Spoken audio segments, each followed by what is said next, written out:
Bueno, ¿cómo están? Muy buenas tardes con todos y con todas. Saludarles. Yo soy Marcelo Negrete, soy comunicador social y bueno, estamos en el comité organizador y vamos a presentar esta sexta mesa que tiene que ver con medios de comunicación y rock. Así que les invitamos un poco para que ustedes se queden, puedan participar de nosotros, ¿no? Para nosotros fue como muy importante abrir esta mesa de diálogo, también por las nuevas necesidades que se generan dentro de la música y dentro del espacio rock. El día de hoy nos va a acompañar Andrea Angulo Granda de la Universidad UDLA. Está con nosotros también Juan Pablo Viteri y Martín González Sánchez de la Universidad San Francisco. Acá también se encuentra Vanessa Bonilla de Flaxo y también se encuentran con nosotros Luis Fernando Fonseca, Alexis Cusme. Ellos son parte del Telégrafo. Además, queremos hacer una conexión también, queremos invitarles a que también puedan participar de esta mesa.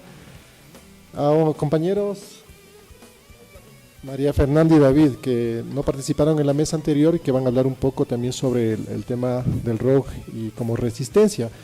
Este es un panel de comunicación, así que vamos, como estamos participativos, vamos a hacerles que también aborden un poco la temática, porque también han trabajado sus textos. Entonces, así nosotros les queremos dar la bienvenida a Andrea Angulo, para que nos pueda hablar sobre una ponencia que nos envió del underground a lo mainstream, tensiones de las nuevas prácticas de visibilización del rock en internet. Le damos la bienvenida, muchas gracias, un fuerte aplauso y bienvenidos nuevamente al seminario de estudios rock.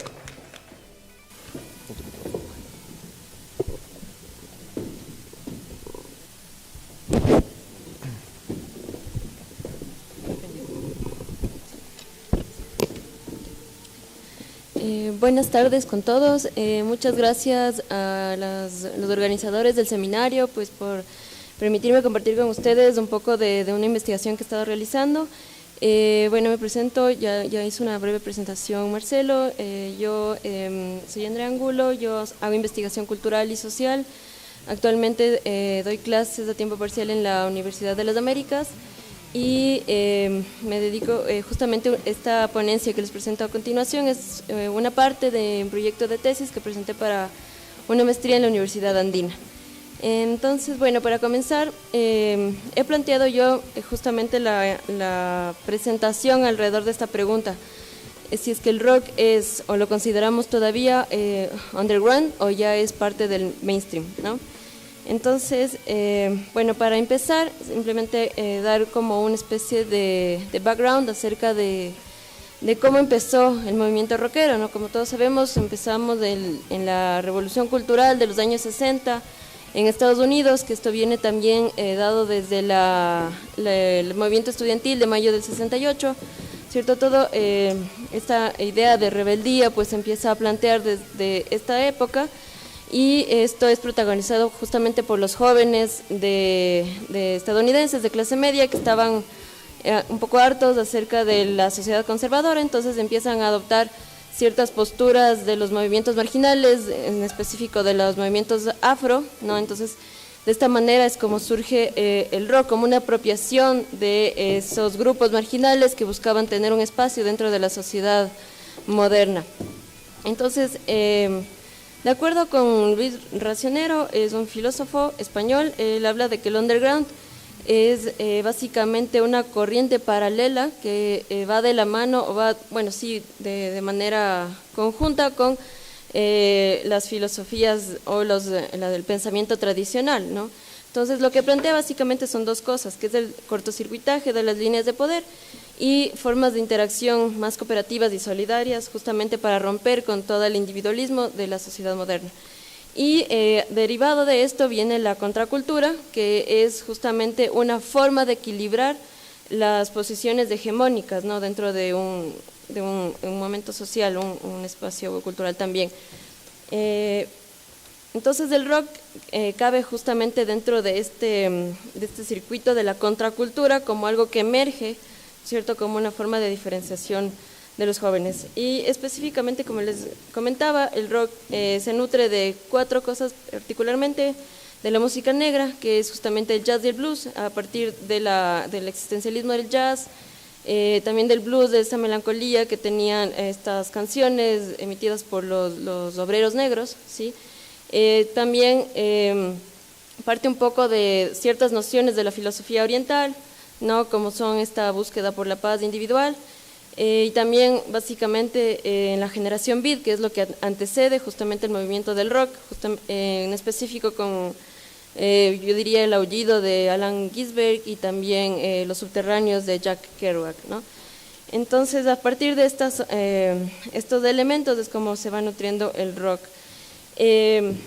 Bueno, para continuar con la exposición, es importante mencionar que el rock, si bien nace como algo contracultural, algo contrahegemónico, se empieza a masificar, ¿no? Entonces, como es una dinámica tradicional del capitalismo, justamente apropiarse de esos espacios subterráneos para seguir renovándose. Es una práctica continua de este modelo económico en el que vivimos.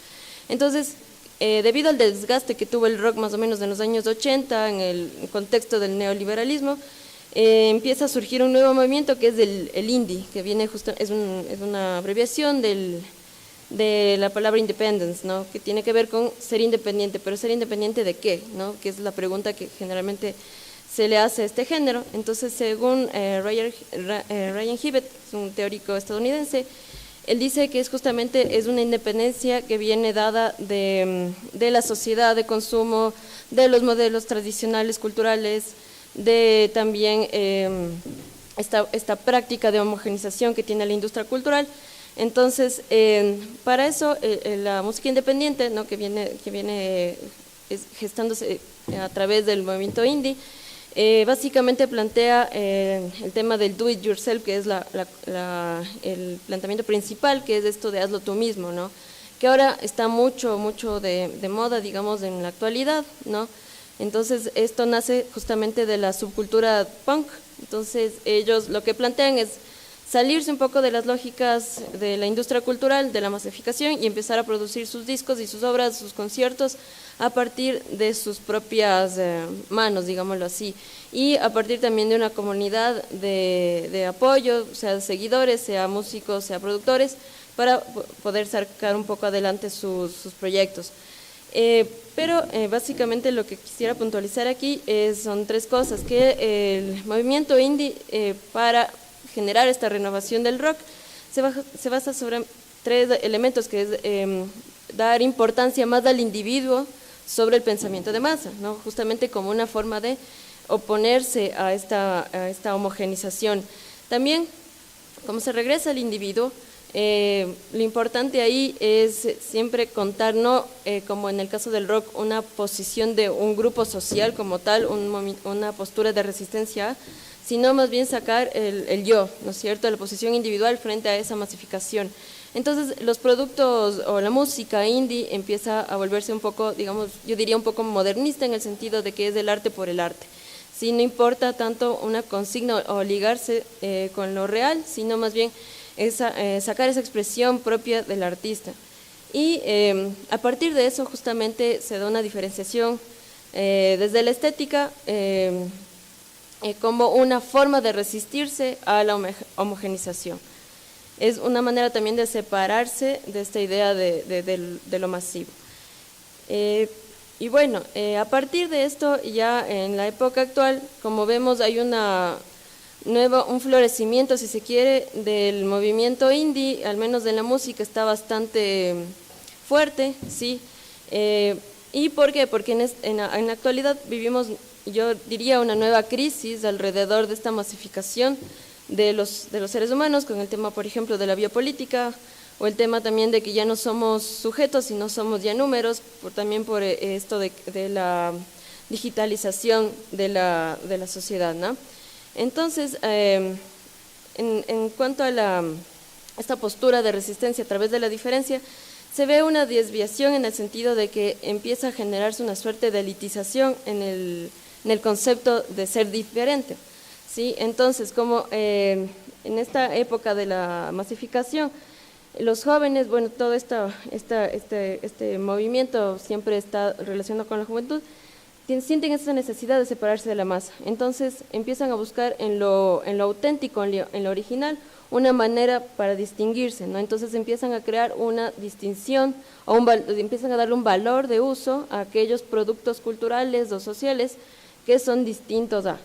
Entonces lo raro, lo extraño, lo extravagante empieza a volverse como un objeto de uso cultural y un signo también de buen gusto. Entonces aquí podemos ligar con la teoría, el postulado de la distinción social del gusto de Pierre Bourdieu, que él habla justamente de que esta distinción por lo raro, lo que no es común, genera cierta elitización en relación al consumo de los objetos culturales, porque se vuelven parte de un grupo exclusivo, ¿no es cierto? Todos las personas que consumen, por ejemplo, un género que es súper extraño, que es una mezcla de fusión, de diferentes cosas, se vuelve un grupo exclusivista. ¿Sí? Entonces, dentro de esta categoría, las personas que consumen lo diferente empiezan a generar un capital cultural alrededor de eso, es decir, a construir si se quiere, un yo que es distinto a los demás, ¿cierto? Y es, por lógica, mejor al resto. Entonces, de ahí empieza esta elitización por lo extraño. Entonces, ahí lo indie cabe dentro de esta elitización, ¿no es cierto? Porque como escucho música distinta a la del resto, entonces soy un poco mejor o mi gusto es un poco más refinado. Sí, esto lo plantea también, aparte de Bourdieu, lo plantea Ryan Hibbett, que es justamente quien habla acerca de la elitización del indie. Entonces, dentro de este contexto ingresamos al campo de los hipsters, que es una subcultura que está surgiendo y digamos que es la cultura hegemónica, yo diría, dentro del campo juvenil, sí, y de hecho es bastante criticada ahora dentro de los estudios culturales. Entonces, ¿quiénes son los hipsters, no? Los hipsters básicamente están conformados por los jóvenes igual de clase media que tienen cierto nivel educativo, y yo he colocado aquí, para mí, son también la generación millennial, que ahora está en boca de todos los críticos sociales y en general del común de la sociedad.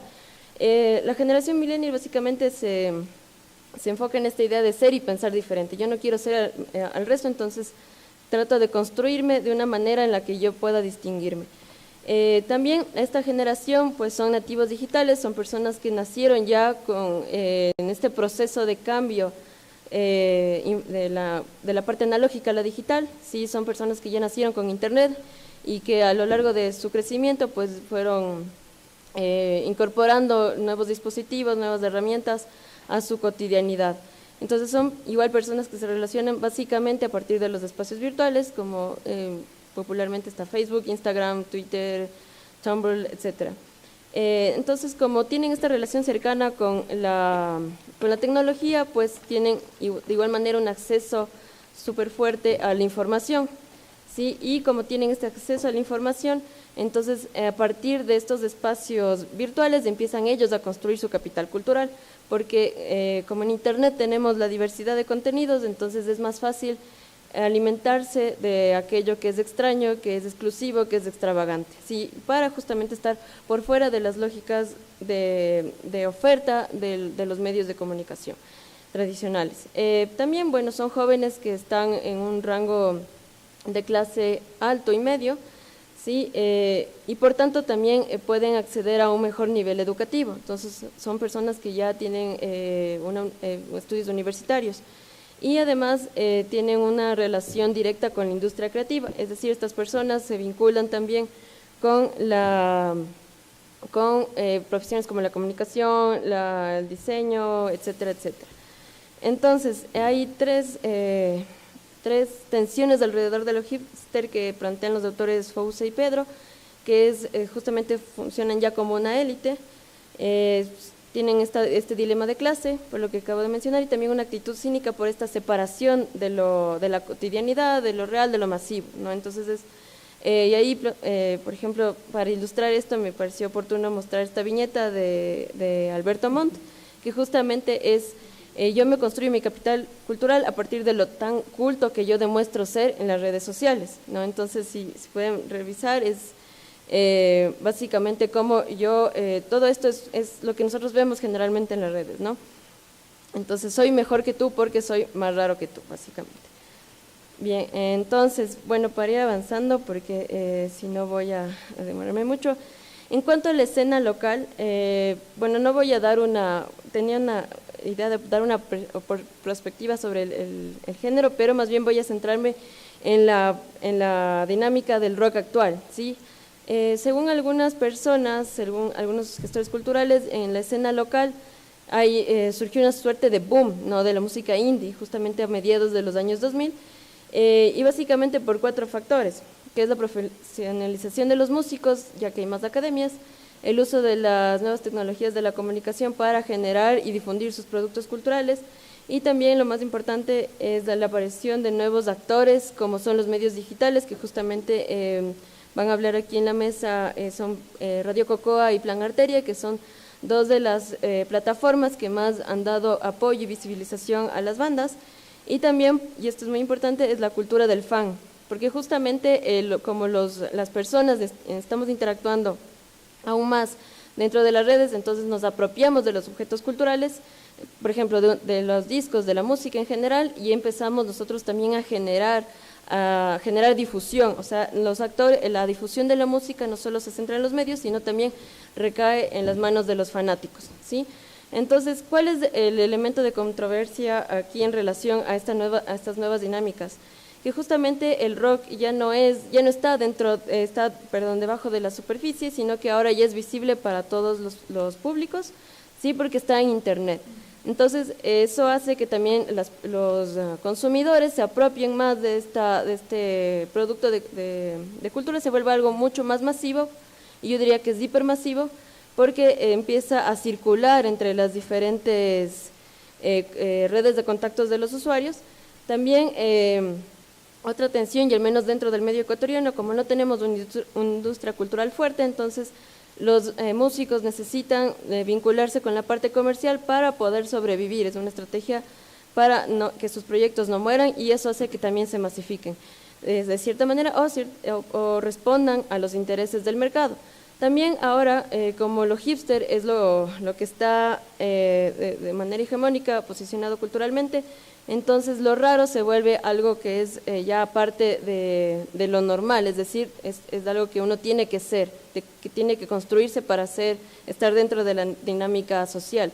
Y esto ha provocado que haya un desgaste en las propuestas artísticas, es decir, para hacer y para satisfacer este público que busca lo raro, pues siempre voy experimentando más, lo cual ya hace que se generen productos que no tengan ya ningún sentido desde mi punto de ver. Bueno, tal vez sí hay algún sentido, pero ya es tan raro que ya deja de ser raro, digámoslo así. Entonces, la pregunta final con la que yo quisiera cerrar y dejar tal vez abierto al debate es si es que en verdad, ¿cuál es el papel ahora del rock? Porque ya no es una fuerza contracultural, porque ya ha perdido esa conexión con la comunidad, pero también ya no es tampoco un espacio de resistencia desde la estética, porque, como he dicho, ya lo raro es parte ahora de lo común. Entonces, veo yo que hay un momento nuevamente de crisis en cuanto al campo del rock. Entonces, el planteamiento es: ¿cuál es el siguiente paso a seguir? Seguirse renovando, generar otro tipo de dinámicas, otra forma de producción, quizás el acercamiento con los públicos, o plantearse quizás otra manera de resistir hacia lo masivo. Eso es. Muchas gracias por su atención.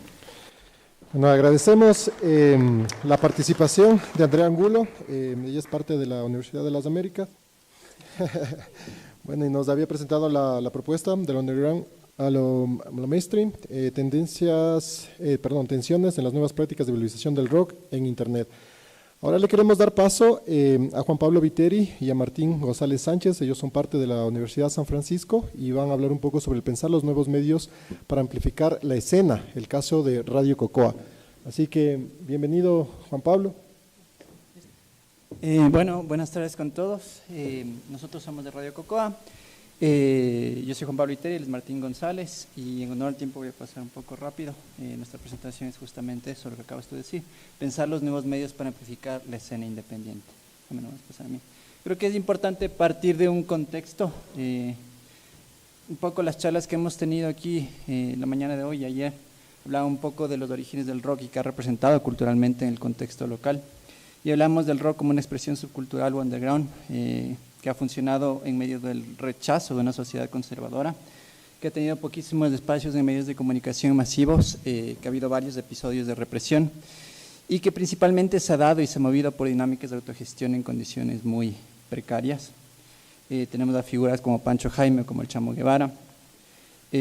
Obviamente ya varias veces en estos días hemos hablado de la historia de Pancho Jaime y la importancia que ha tenido o tuvo en los 80s para la escena rockera en Guayaquil, desde las dinámicas de autogestión y de resistencia política que propuso. También episodios como la cortada de melenas en Ambato en 1996 en el gobierno de Bucaram. Y un poco esta revista tal vez resume un poco el espíritu ya desde lo mediático de cómo se ha visto el rock y estas manifestaciones culturales independientes desde los medios de comunicación masivos, ¿no?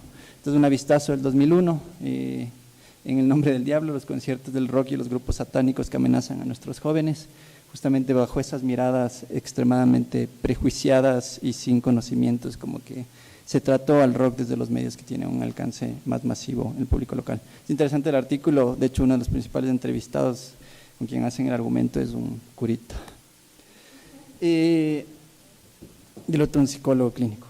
El panorama regional también, en los 90s pasa algo interesante en términos de medios, aparece el MTV Latinoamérica, que en Ecuador empieza por un espacio de tiempo de más o menos 2 años, aparece en el UHF, en el canal 42, o sea, era de acceso abierto, al menos en Quito. Y lo que hizo MTV para los regionales, que justamente ya dio una sensación de una escena rock muy diversa regional, ¿no? Bandas como Soda Stereo de México, de Argentina, Café Tacuba de México, Sepultura de Brasil, Animal de Argentina, y justamente hablaban de esa diversidad de sonidos que se estaban dando en la región. Sin embargo, viendo esto desde el Ecuador, te das cuenta de que toda esa escena rockera que se estaba configurando y que tenía un alcance regional, venía básicamente desde los centros culturales latinoamericanos, ¿no? Argentina, México, Chile, Brasil, tal vez un poco Colombia, México. En términos ya más locales, antes de la llegada al internet, antes de lo digital, sí hay un trabajo de autogestión, de visibilizar el rock, de documentar el rock, de hablar del rock desde sus perspectivas culturales, sus expresiones, que toma la forma de scenes, un poco, por ejemplo, Pancho Jaime con el Rockón, o el compañero Orlando que estuvo presentando el Atahualpa Rock a principios de los 2000.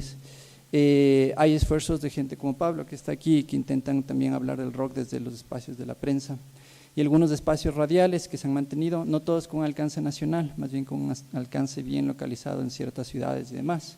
Algunos programas sí que han sido como icónicos como Luna Negra, El Vagón Alternativo, Prohibido Prohibir o La Zona del Metal, entre algunos otros. Pero obviamente su alcance comparado con el de los medios masivos de la televisión y demás es muchísimo más discreto. La llegada de los medios digitales plantean una nueva forma de pensar en lo independiente, en el rock desde los medios, por varias razones, ¿no? Por un lado, desde una dinámica de consumo, a finales de los 90 aparece en estas formas, se digitaliza la música y eso permite que se piratee y que se difunda sin las limitaciones que implican los formatos físicos y los derechos de propiedad intelectual. Y eso en nuestro país se manifiesta en mercados piratas, ¿no? Espacios en donde uno puede conseguir cine, podría conseguir cultura, música, que antes no llegaba ni siquiera a las tiendas oficiales en forma pirata, ¿no? Incluso, de hecho, antes de que los cineastas empiecen a distribuir en mercados piratas las películas ecuatorianas, conozco algunas bandas que iban a dejarles a algunos piratas los discos originales o los demos para que los vendan ahí. Entonces, esta forma en que los medios funcionan ya desde una economía política empieza a volverse muchísimo más compleja. Esa forma lineal en donde los medios emiten contenidos y los consumidores solo consumen entra en crisis. Y hablamos ya de lo que Henry Jenkins, un teórico de nuevos medios, propone como la idea del prosumidor, ¿no? los medios que empieza a generar la web, que empieza a generar el internet desde los 2000, ya no funcionan en una lógica solamente de consumo, sino de producción y de consumo, ¿no? Plataformas como Facebook, YouTube, Instagram, Twitter, no nos ponen en una posición solamente de receptores de contenido, sino también nos ponen en una posición de ser quienes generan contenidos, y eso vamos a ver que genera algunas posibilidades para la promoción y para la difusión de música independiente. De hecho, en el 2006 se veía esto con muchísimo optimismo. La revista Time, en vez de elegir un personaje del año, decidió que el personaje del año era la gente, por esta cuestión de que apareció, se veía con mucho optimismo lo que estaba generando el internet, de que la gente finalmente podía hablar, tenía una plataforma o una palestra para expresarse. Un poco utópico, y 12 años han pasado y ya no lo vemos así de una forma tan optimista, pero sin embargo esa oportunidad podemos decir que apareció. Entonces, ¿cómo pensamos los medios y la música en la era digital? Creo que un poco la crítica musical, incluso la crítica académica, la gente que ha hecho prensa, periodismo del rock, la gente que ha hecho gestión, todos comenzamos siendo fanáticos, ¿no? Todos comenzamos teniendo una banda o yendo a conciertos de rock, pero con los medios digitales, por esta idea del prosumidor, podemos pensar en ya tener esa posibilidad de hacer esto que hacían los fanzines o los pequeños programas radiales y demás, ya de una forma que pueda llegar o potencialmente podría llegar a muchas más personas. Y en el contexto local empiezan a aparecer plataformas que desde lo escrito, desde lo radial, incluso desde lo audiovisual empiezan a generar contenidos, Plan Arteria, Radio Cocoa, Epicentro, Sesiones al Parque, entre muchas otras. Y así es como nace Radio Cocoa. El que lo funda es Hugo Burgos, uno de los organizadores del evento en la Universidad San Francisco, en la Facultad de Comunicación y Artes.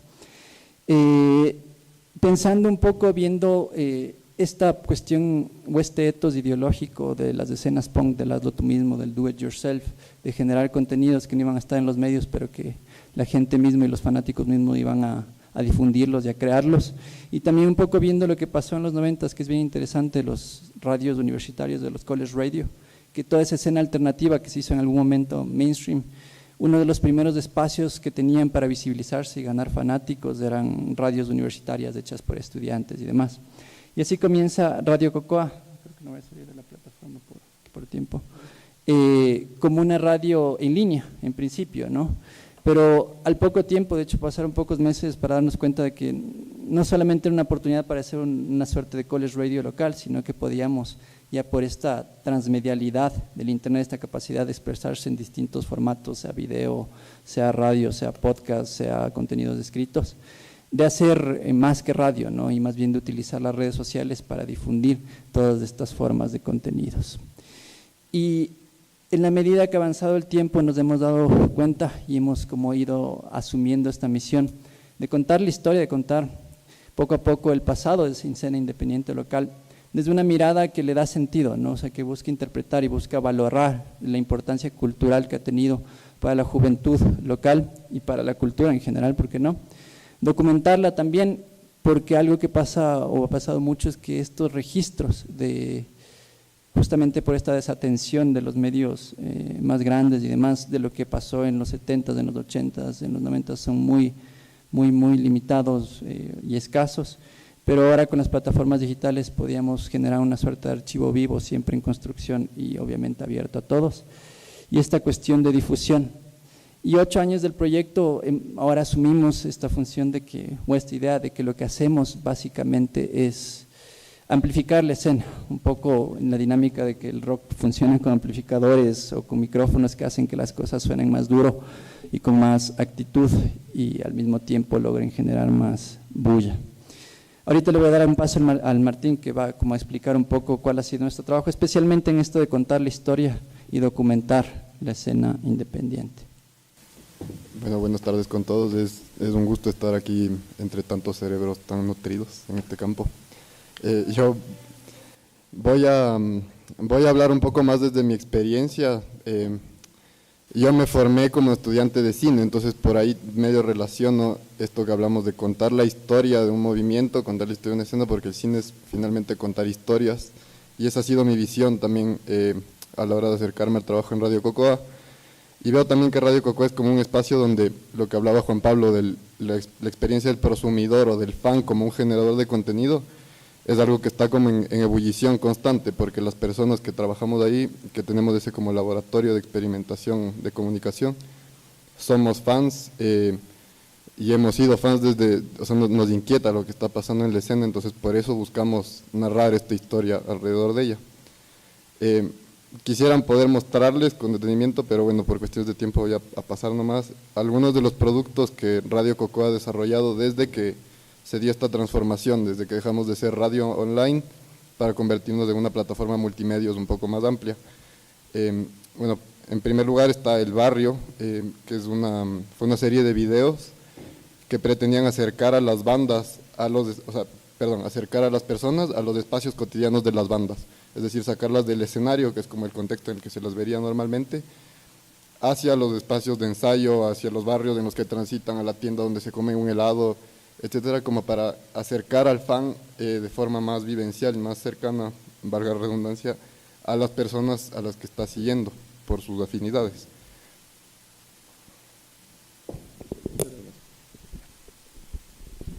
Otra iniciativa que hemos tenido con Radio Cocoa es la de hacer documentales web pequeños para registrar momentos puntuales del movimiento de la escena rockera, porque consideramos que el cuerpo histórico que tiene es muy valioso y vale la pena hacer un registro constante de esto.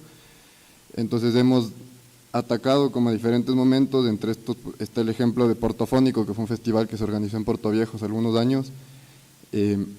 Puerto Viejo es una ciudad que por su contexto particular tiene una historia de rock muy interesante, entonces hemos acudido a estos lugares con el fin de crear estos productos más dinámicos y con un alcance un poco más rápido y que se pueden difundir por el internet para que la gente también participe desde una perspectiva histórica de lo que pasa ahí.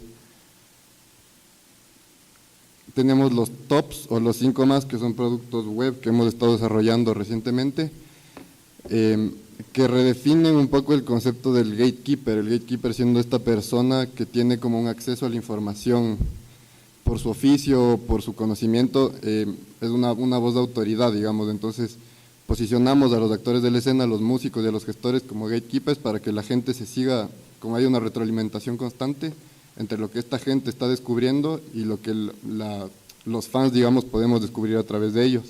Entonces tenemos los tops, que son como recopilaciones de diferentes géneros, de canciones icónicas de diferentes géneros, y los 5 más, en los que un músico de la escena comparte 5 propuestas musicales que le formaron en su experiencia y que son importantes. Y en la parte editorial hemos desarrollado algunas series, como de fotógrafos, como de locutores independientes, o como las de escenas rockeras en otras ciudades.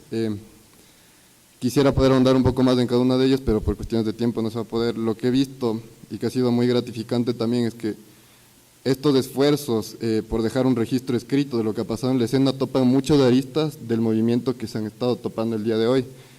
Hablamos, por ejemplo, de Danilo Vallejo, que estuvo presente aquí dando ponencias antes, y de cómo él, siendo un fan, un joven fotógrafo aficionado por el rock, se metió de cabeza y de repente comenzó a documentar una escena y llegó a armar una exposición de fotografía que salió a España y a París y a Estados Unidos y le mostró al mundo cómo se mueve el rock aquí en Ecuador, que era una cuestión, como muchos sabemos, de marginados y más bien clandestina y mal vista por la sociedad. Hemos hablado también con locutores radiales y vemos que esto es como hacer un homenaje a nuestros predecesores, así lo pensamos, porque son gente que ha recopilado música en un contexto en el que era sumamente difícil hacerlo, porque el acceso a la música, al rock o a la música alternativa siempre ha sido complicado, o fue complicado antes de la era del internet. Entonces personas como Carlos Sánchez Montoya, que tenía el programa Romper Falsos Mitos, o Edwin Poveda, que muchos consideran que es como una escuela de música alternativa, que tiene el vagón alternativo en la metro, son referentes nuestros por la labor de documentación que han hecho y por el rigor y el amor que le han puesto finalmente a devolverle la música que les gusta al resto del público.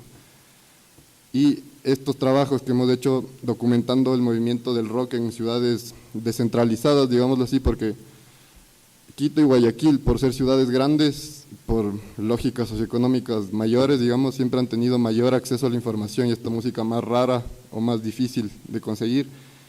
Y eso podría crear una concepción errada y no permite que se visibilice el trabajo importantísimo, la historia importantísima que hay en ciudades como La Tacunga, donde nació Sally Mileto, que es la banda referente del rock libre ecuatoriano, o Ambato con Mamá Vudú, o Manta, que tuvo un movimiento de death metal y black metal muy importante también, que se movió de forma clandestina. Esto nos permitió construir también un puente con Noisy, que es un medio que está posicionado a nivel mundial y que tiene varias sucursales en Latinoamérica con un posicionamiento regional muy fuerte, y para ellos también escribimos algunos otros textos de historias que no son conocidas de nuestro país, pero que terminaron repercutiendo en un contexto mucho mayor, como el movimiento underground en Quito, del que se ha hablado, la historia de Pancho Jaime o la historia de Descontrolados, que ahí mientras escuchaba la ponencia de Roberto me parecía curioso como pensar cómo se conectaba esto, porque Descontrolados en algún punto, el punto cúspide de su carrera hubiera sido abrir a los ilegales. Entonces todo este conglomerado de información ha sido sacado por nuestra curiosidad a un contexto más amplio, como decía.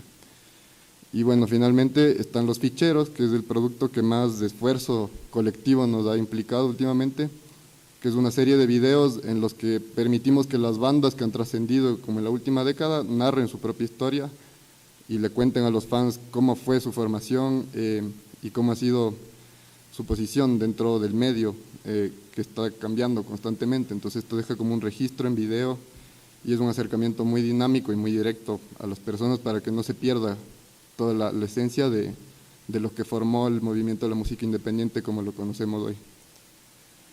Radio Cocoa, por todo este contenido, pienso yo que se convierte en un laboratorio experimental de nuevos medios, donde los fans, o sea, los alumnos que tenemos la oportunidad de trabajar ahí, desde nuestra curiosidad, desde nuestro acervo personal de querer esta música, podemos ver formas diferentes de acercarnos a ella y de amplificarla, como decíamos, para que finalmente nos gusta lo que están haciendo estos músicos y queremos que a más gente le guste.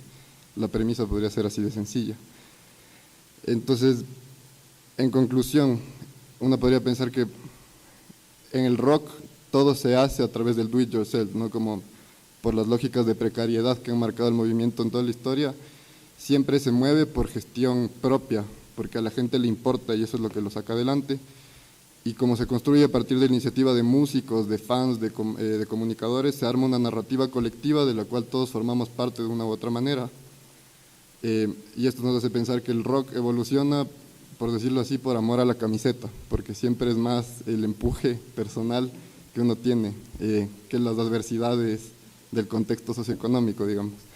Radio Cocoa es una iniciativa más dentro de todo este conglomerado y es una iniciativa que, como dije, toma la experiencia de los fans y su energía para amplificar todo lo que está pasando hacia afuera. Y hoy pensaba también que pasa una cosa curiosa, es que, para terminar, amplifica también hacia adentro lo que nosotros estamos pensando, lo que nos inquieta. Finalmente el rock y todo lo que estamos manejando construye nuestro acervo y investigar para contar su historia también nos amplifica como parte de un movimiento. Eso, gracias.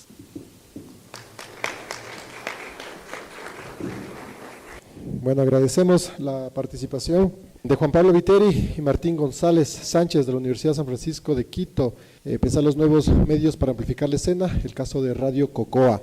Ahora le queremos dar la bienvenida a Vanessa Bonilla, ella es de Flaxo y nos va a hablar un poco sobre el tema de estrategias de circulación, distribución y difusión de la música independiente en Quito y nos va a contar el caso de la página web Plan Arteria. Así que bienvenida Vanessa Bonilla, por favor 15 minutos para su exposición.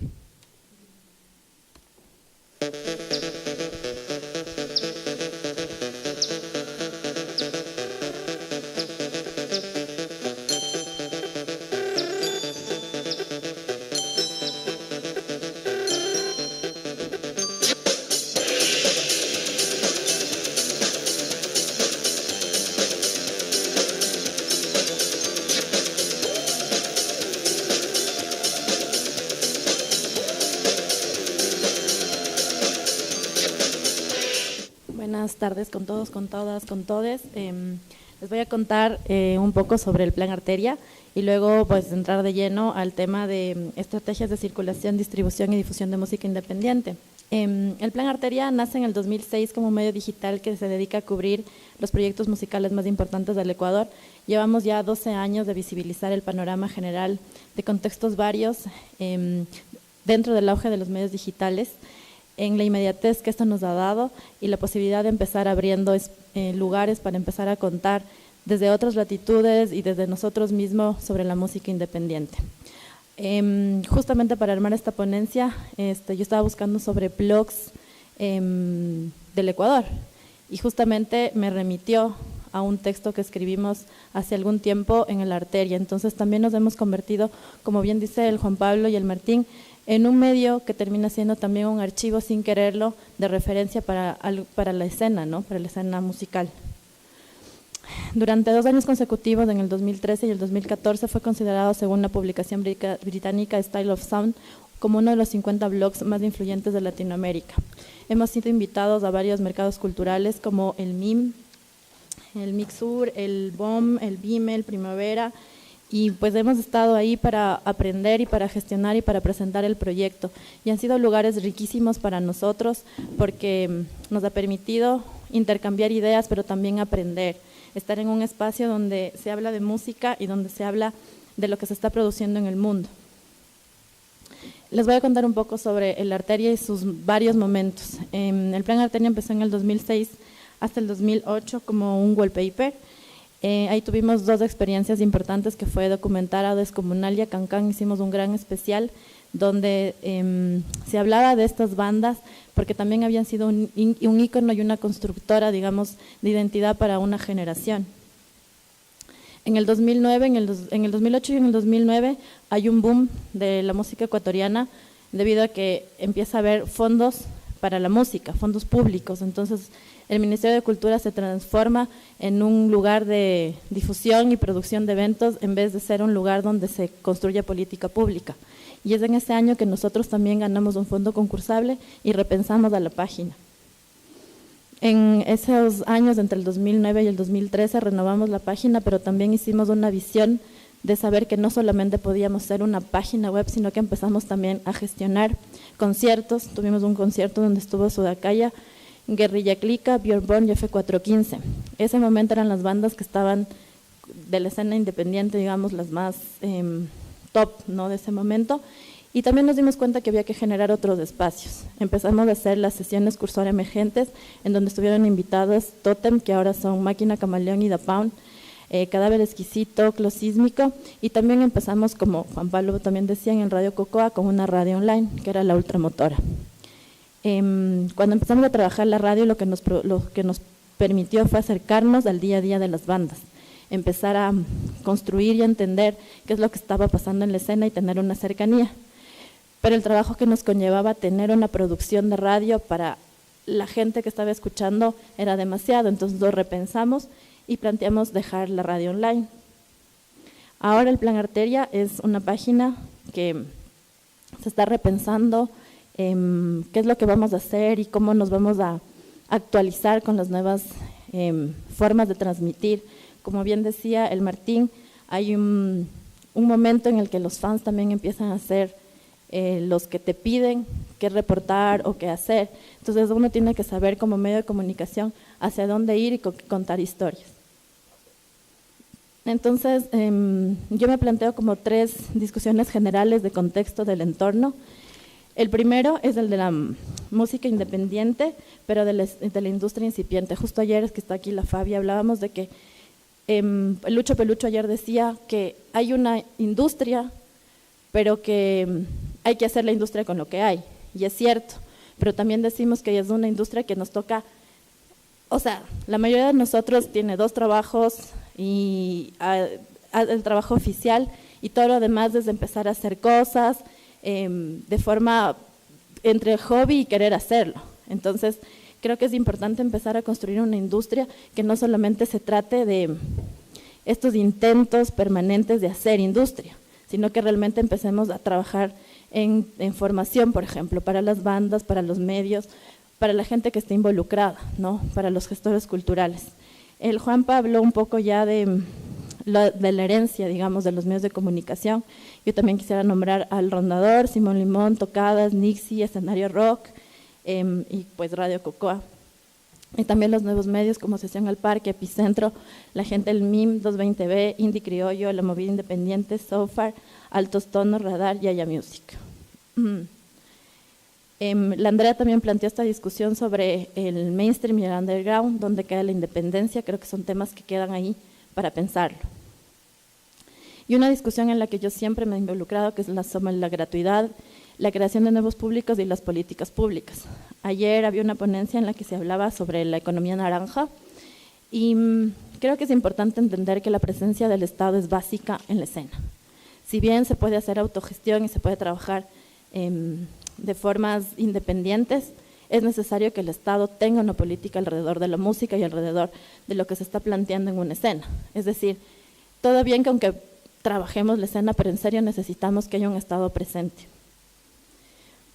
Y finalmente, pues hablarles de las discusiones sobre el periodismo y la construcción de contenidos que nosotros mismos hemos tenido dentro del Plan Arteria. Entonces, el tema de la autogestión, si bien es necesaria tenerla, tampoco, digo, hay que saber también cómo negociar con auspiciantes o con gente que está trabajando del otro lado y que puede poner plata para que los medios o los músicos puedan salir adelante. Es decir, hay que saber cómo mantener esta, digamos, de esta independencia, pero también cómo se puede negociar el tema de publicidad, manteniendo las líneas editoriales y también la propia agenda de uno.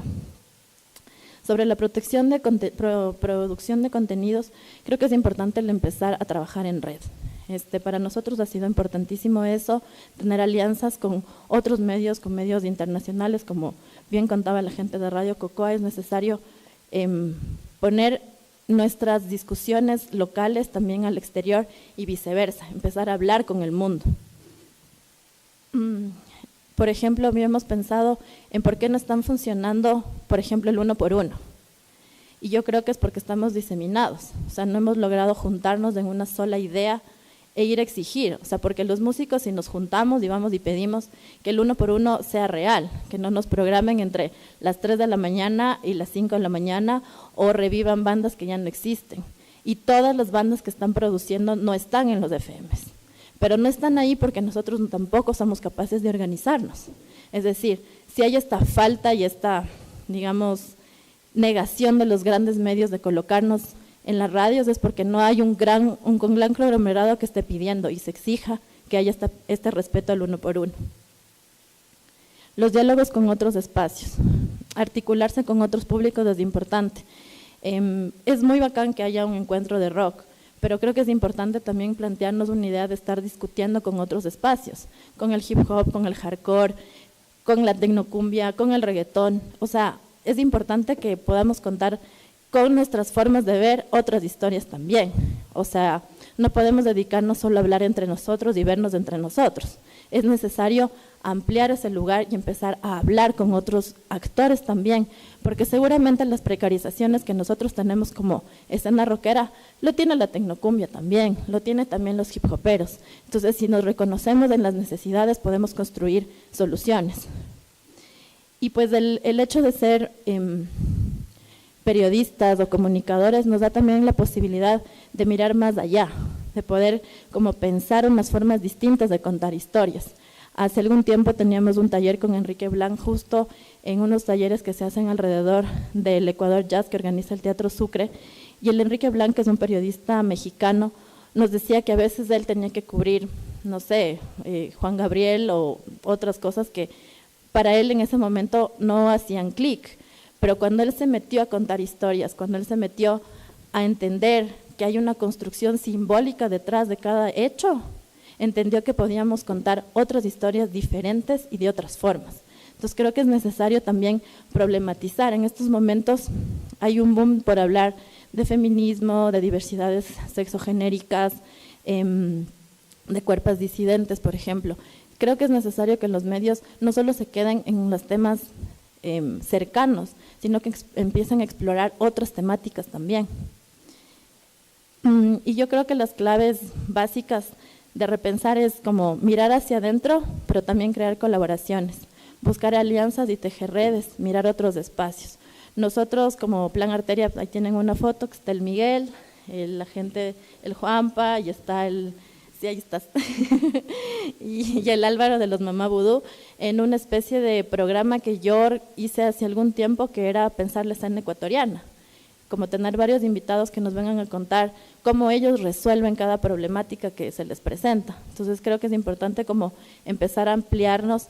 Justo hace algún tiempo también hicimos un especial con Lagar Robles, que en ese tiempo estaba en Radio Cocoa del Estéreo Picnic. Vino uno de los organizadores del Estéreo Picnic y empezamos a hablar sobre eso, y de repente teníamos a la Ultramotora, a Radio Cocoa, a la gente de Insomnia y al Plan Arteria y a la Ultramotora como juntos transmitiendo una entrevista. Y para mí fue muy bacán porque no hubo problema, solo era levantar el teléfono y decirles, oigan, ¿quieren hacer? Y todos dijeron, sí, de una, hagamos. Entonces digo, también a veces uno tiene miedo de no acercarse porque hay ciertos egos, ciertos problemas, pero digo, hay que intentarlo, es como juntarnos. También nosotros pertenecimos hace algún tiempo a un proyecto que se llamaba MAP, que eran varios blogs del mundo que se publicaban en The Guardian, y eso nos permitió, por ejemplo, que The Guardian le haga una nota a Marley muerto. Entonces digo, parece que uno no trabaja al exterior, pero realmente sí está trabajando. Y pues finalmente para decirles que los medios de comunicación y los periodistas en Ecuador podemos repensar y generar nuestra propia escena con nuestros propios contenidos y con nuestras propias ideas. Gracias. Agradecemos a Vanessa Bonilla, Estrategias de Circulación y Distribución y Difusión de la Música Independiente en Quito, el caso de la página web Plan Arteria. Bueno, le vamos a dar el paso a nuestros compañeros del diario El Telégrafo. Les damos la bienvenida a Alexis Cusme y Fernando Fonseca. Narrativas y periodismo especializado en rock y metal, frente al ocaso de los grandes ídolos a escala mundial. Bienvenidos al primer seminario de estudios rock.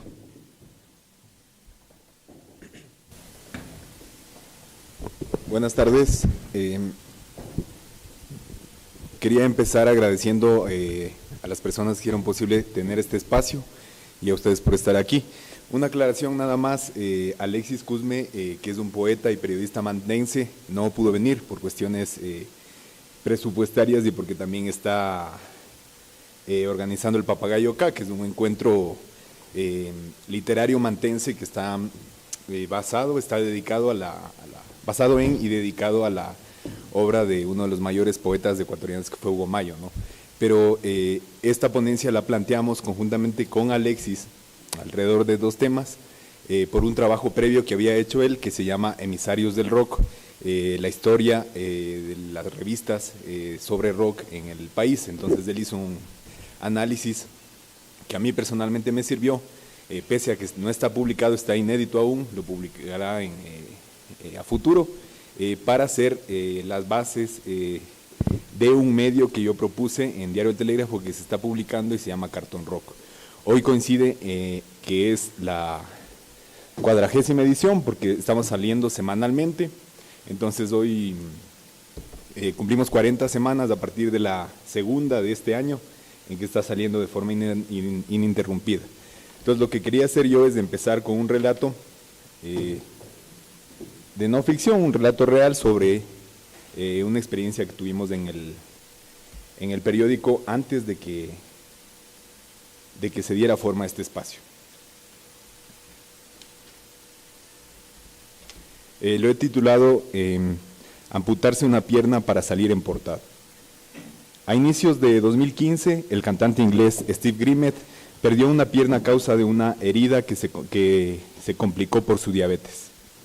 La amputación se la hicieron en Guayaquil, luego de que el artista cumplió con 2 presentaciones de la banda Grim Reaper en Quito y en esa ciudad portuaria. Fue una tragedia que sus seguidores vieron como una muestra de fidelidad al heavy metal, pues Grimmett no bajó del escenario pese al dolor que acarreaba desde México debido a un corte que sufrió en el backstage, y que tampoco le impidió subir a las tablas en Colombia antes de llegar a Quito. Grimmett le hizo honor al título de la canción The Show Must Go On del disco See You in Hell de la banda Grim Reaper, pero también dio un salto a los periódicos. Por vez primera, una banda de la nueva ola del heavy metal británico salía en los periódicos más grandes de Ecuador, o en los tradicionales. ¿Es necesario que un músico pierda una pierna para que tenga la atención de los medios de comunicación? Esta pregunta se la hicieron los organizadores del show en Guayaquil, del show de Grim Reaper, a un par de reporteros de diario El Universo.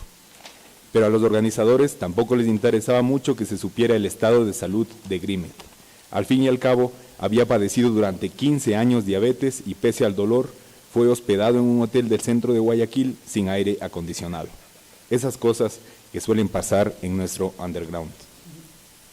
En la redacción del Telégrafo, una colega guayaquileña, Jessica Zambrano, recibió la noticia de la amputación con sorpresa. Ella jamás había escuchado a Grimet ni a su banda, pero sabía lo que tenía que hacer, ir a la fuente en lugar de replicar la verborragia especulativa y ampulosa que circula en las redes sociales. Jessica entró al hospital Luis Bernaza haciéndose pasar por una familiar de algún paciente, no lo podía hacer de otra manera. Y para su sorpresa, Grimet la recibió dormido, exhausto por la operación a la que había sido sometido hace unas horas. Entonces me llamó y me hizo una confesión. Estaba nerviosa. Iba a entrevistar a un músico que no conocía, iba a hablarle en inglés porque él no sabe español y lo haría después de que esa persona acababa de perder una pierna. Traté de apaciguarla con un relato, hasta que el paciente despertara.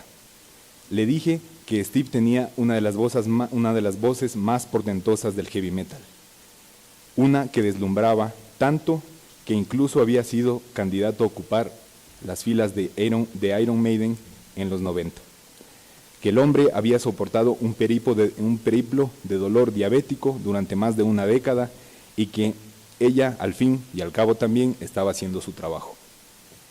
Entonces mi colega me interrumpió para decirme que Steve había despertado y que la recibiría sin problemas. Con cortesía británica le respondió algunas preguntas y a ella le pareció que estaba demasiado tranquilo para ser alguien a quien le faltaba un miembro. En ese momento ninguno de los dos, ni mi amiga reportera ni yo, habíamos imaginado que a Steve le tomarían 6 meses volver a un escenario, aunque él sabía y siempre canta que el show debe continuar. Nuestra respuesta a los acontecimientos entonces fue que ningún músico debe romperse una pierna para tener la atención de un medio. Recordé entonces a los actores de teatro que en la Guerra de los Balcanes distraían a su público sobre las tablas y frente a las balas, arriesgándose a recibir otras.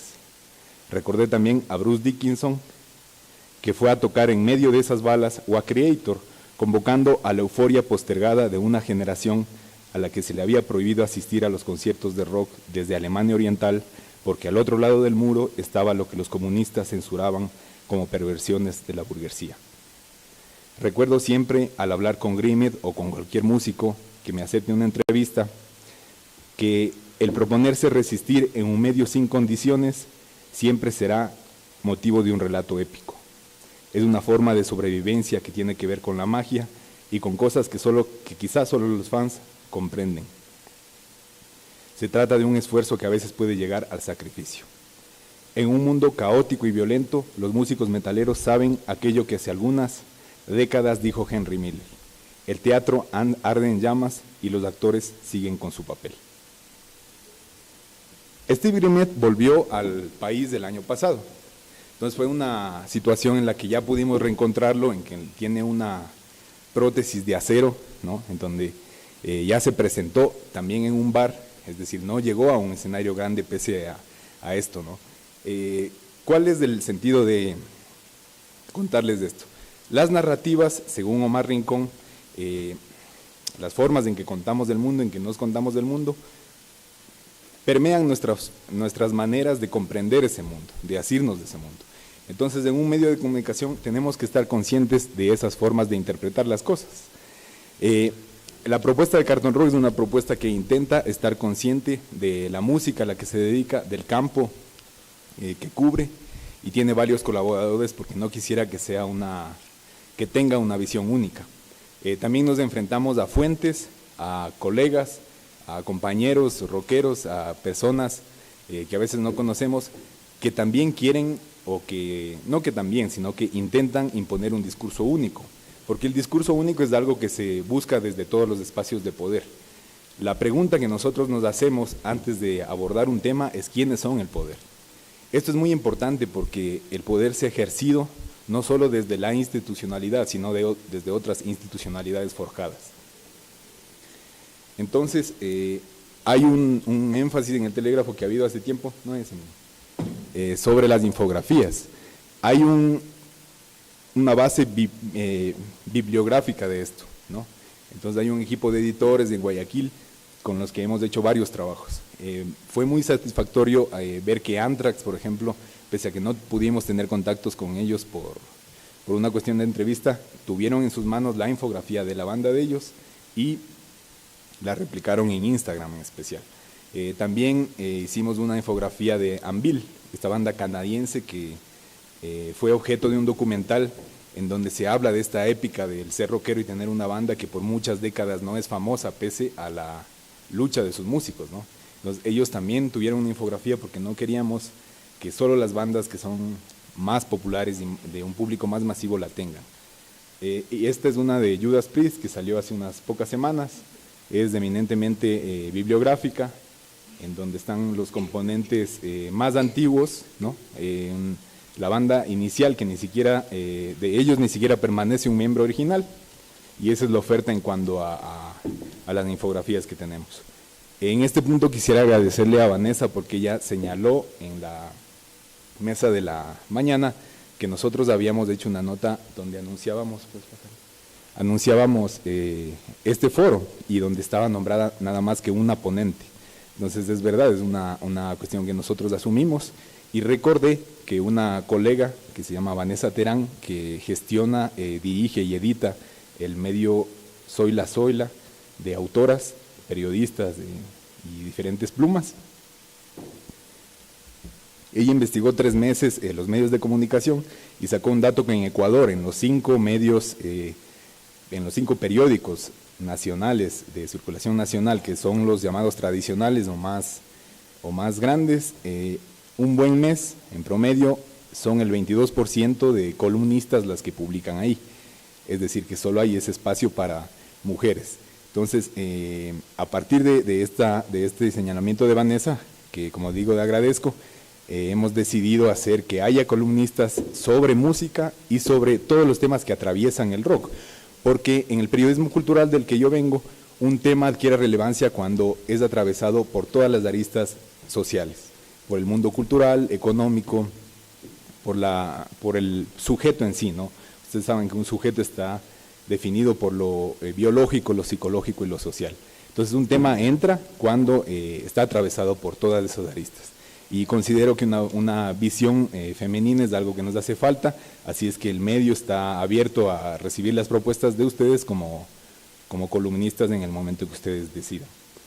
También vimos la necesidad de saber lo que pasa detrás de la gestión de los conciertos. Pasó que se dio algo muy inusitado en la administración pública de la cultura en Ecuador, en la burocracia cultural, y fue el hecho de que el Festival de las Artes Vivas de Loja recibió, además de los 12 millones que costó construir el Teatro Benjamín Carreón Mora en la capital lojana, recibió 1 millón para la primera edición, 3 millones para la segunda y 2 para la de este año. Eso saltándose ciertas normas porque no fue todo legalizado. Correa, mientras era presidente, hizo un decreto para omitir el debido proceso para hacer este tipo de auspicios, ¿no? Y le asignó el contrato a una empresa que se llama Ecos o Star Group, que no ha rendido cuentas y que administra ese montón de millones, ¿no? Ya sabemos o nos imaginamos, los que no han ido todavía al Festival de Loja, los defectos que tiene. Entonces, viendo que es un festival que se presenta como insigne y que tiene tantos fondos, nos identificamos también la necesidad de hablar de la gestión, de lo que está detrás de esto. Entonces, lo que hacemos en el Telégrafo, porque yo trabajo de planta en la sección Arte Cultura, es informar todo lo artístico, todos los elencos, los grupos, los críticos que vienen al Festival de Loja, pero también separado hay otra parte de la gestión.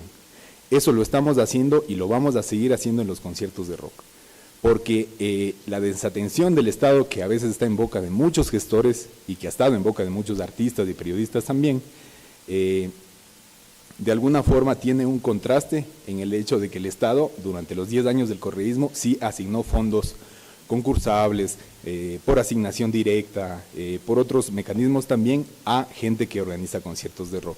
Ahora hay que ver la legitimidad de esos conciertos de rock y tienen que rendir cuentas, porque en este país, en donde todas las instituciones son corruptas, porque en un periódico se evidencia eso, o sea, la sección sociedad ve corrupción en ministerios como el MIES o de educación, ¿no? Y en justicia ven impunidad todos los días. Entonces también en cultura vemos corruptelas, vemos gente que no rinde cuentas y eso va a empezar. Ahora, ¿qué pasa? Nosotros en este seguimiento que hemos hecho, hemos solicitado al Ministerio de Cultura que transparente toda la información, que dé toda la información sobre los fondos concursables asignados a festivales rockeros, porque esta sección está dedicada a eso, pero también a festivales de las artes, de teatro, de danza, de todo, y no lo ha hecho, ¿no? Pese a que hay una ley de transparencia de la información pública y pese a que en la ley de comunicación, que nos resultó represiva durante los 10 años del correísmo, se garantiza que deben transparentar esa información, no se da. Entonces, por ejemplo, hay una hoja en blanco, especialmente en el año 2010. Entonces, como ciudadanos y como periodistas, sí nos incumbe la forma en que se asignaron y se invirtieron esos fondos. Ahora, personalmente, porque estoy hablando del método que usamos para procesar la información, personalmente, el hecho de que alguien reciba fondos públicos y no les pague a los músicos, para mí es comparable a la desviación de fondos públicos por un funcionario cualquiera. O sea, estamos hablando de una cosa casi como el sobreprecio, ¿no? O sea, y aquí Igor Icaza, también en una entrevista, Igor Icaza junto a Luis Enríquez, que estuvo ayer aquí en esta mesa, están gestionando lo que es ASIN, una sociedad de gestión para representar a los músicos independientes, ¿no? Él contó que, bueno, en el rock se da mucho que los organizadores le pagan a los tramoyistas, le pagan a los sonidistas, le pagan a la gente a veces hasta del comercio de ciertas cosas. Tienen sus honorarios que se los merecen, pero a los músicos no les pagan. Entonces eso debe dejar de pasar. Eso es un compromiso que también hemos adquirido y vamos a transparentar. Ahora, ustedes dirán, ¿qué pasa cuando el ministerio no les da la información? O sea, ¿cómo hacen para publicar? También hay que tener paciencia, ¿no? Esto es una prueba. Entonces, la Contraloría General del Estado lleva a cabo ahorita un montón de procesos y está sacando información, que es lo que le compete, que es para lo que está la Contraloría. Y el IFAIC, que es el Instituto de Fomento a las Artes del Ecuador, ha tenido irregularidades, lo acaba de develar esta semana en la Contraloría, y el siguiente paso es que en un año busquen más información sobre a dónde fueron los fondos para la cultura. Finalmente, porque ya se me está yendo el tiempo, quería plantear algunas preguntas, porque también en la sección Arte y Cultura no creemos en el periodismo militante. Nosotros, más que militancia, lo que hacemos es preguntas, no tenemos las respuestas. Los militantes generalmente tienen las respuestas, nosotros tenemos un montón de preguntas. Entre las que voy a nombrar, porque ya me piden que termine, es por qué en un siglo gobernado por la indiferencia, unos tipos de negro siguen atados a la esperanza a través de los conciertos de rock. ¿Por qué esos tipos en su mundo urbano se asemejan a una tribu que ama la música, como la Maron Wagner o Chuck Berry, que son el origen del lema de nuestro medio, que es que el rock es la música clásica del futuro, y esperamos aunar esfuerzos para que ese futuro sea mejor? Muchas gracias. Bueno, agradecemos la participación de Luis Fernando Fonseca, él es del diario El Telégrafo.